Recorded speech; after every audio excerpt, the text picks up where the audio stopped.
YSR Congress party మాజీ MLA Mustafa arrest మరియు జైలుకు పంపిన వ్యవహారంలో కూటమి ప్రభుత్వంపై ఆయన కుమార్తె తీవ్ర స్థాయిలో విరుచుకుపడ్డారు. నెల్లూరు జైల్లో ఉన్న తమ తండ్రి ముస్తఫాతో ఆమె ములాఖాత్ అయ్యారు. అనంతరం ఆమె మీడియాతో మాట్లాడారు.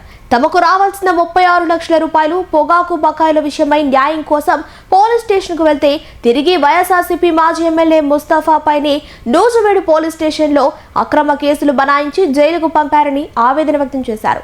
కూటమి ప్రభుత్వంలో డాక్టర్ బిఆర్ అంబేద్కర్ రాజ్యాంగాన్ని పక్కన పెట్టి రెడ్ బుక్ రాజ్యాంగంతో వైఎస్ఆర్సీపీ నేతలు కార్యకర్తలను వేధిస్తున్నారని మండిపడ్డారు.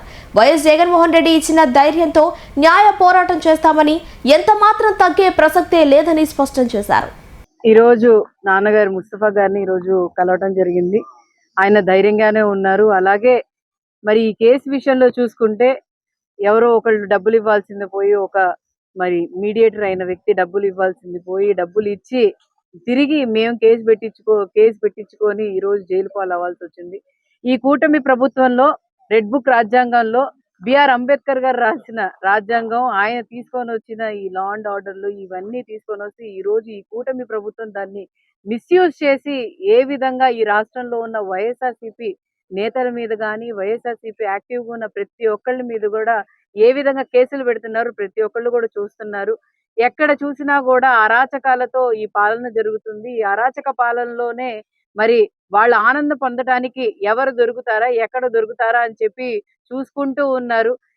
మేమే స్టేషన్ లో అప్పచెప్పి అరే బాబు ఈయన డబ్బులు ఇవ్వాలి 36 లక్షలు అలాగే పొగాకు ఇవ్వలేదురా అని చెప్పి స్టేషన్ కి వెళ్ళి కూర్చుంటే తిరిగి నాన్నగారి పేరు కనిపించింది. చాలు వైఎస్ఆర్సీపీ ఎక్స్ ఎమ్మెల్యే ముస్తఫా గారు మరి వైఎస్ఆర్సీపీ పార్టీ అని కనిపిస్తే చాలు మరి తిరిగి స్టేషన్ లో అక్కడ నూజివీడ్ స్టేషన్ లో కంప్లైంట్ పెట్టి ఈ రోజు ఏ విధంగా ఇబ్బంది పెట్టి ఏ విధంగా ఈ రోజు ఆనంద పొందుతున్నారో మనం అందరం చూస్తున్నాము.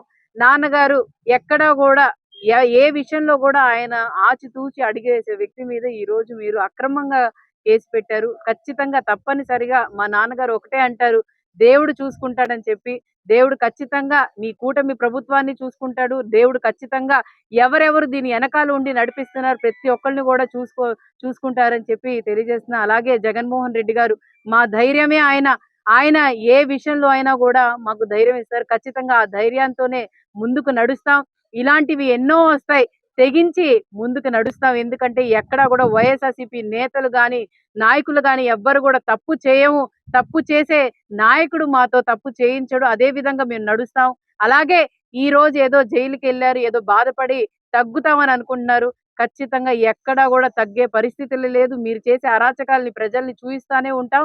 అలాగే న్యాయ పోరాటం కూడా ఖచ్చితంగా చేస్తాం. ఎందుకంటే న్యాయం అనేది ఉంది ఈ రాష్ట్రంలో. న్యాయమూర్తి దగ్గరికి వెళ్తే ఖచ్చితంగా కోర్టులో అయితే న్యాయం జరిగిద్దని చెప్పి ఆకాంక్షించిన ఖచ్చితంగా ప్రతి ఒక్కటి కూడా ప్రజలు చూస్తున్నారు, ప్రజలు గ్రహిస్తున్నారు. ఖచ్చితంగా 2029లో మీకు బుద్ధి చెప్పే సమయం కూడా ఆసనమైందని చెప్పి తెలియజేస్తున్నాను.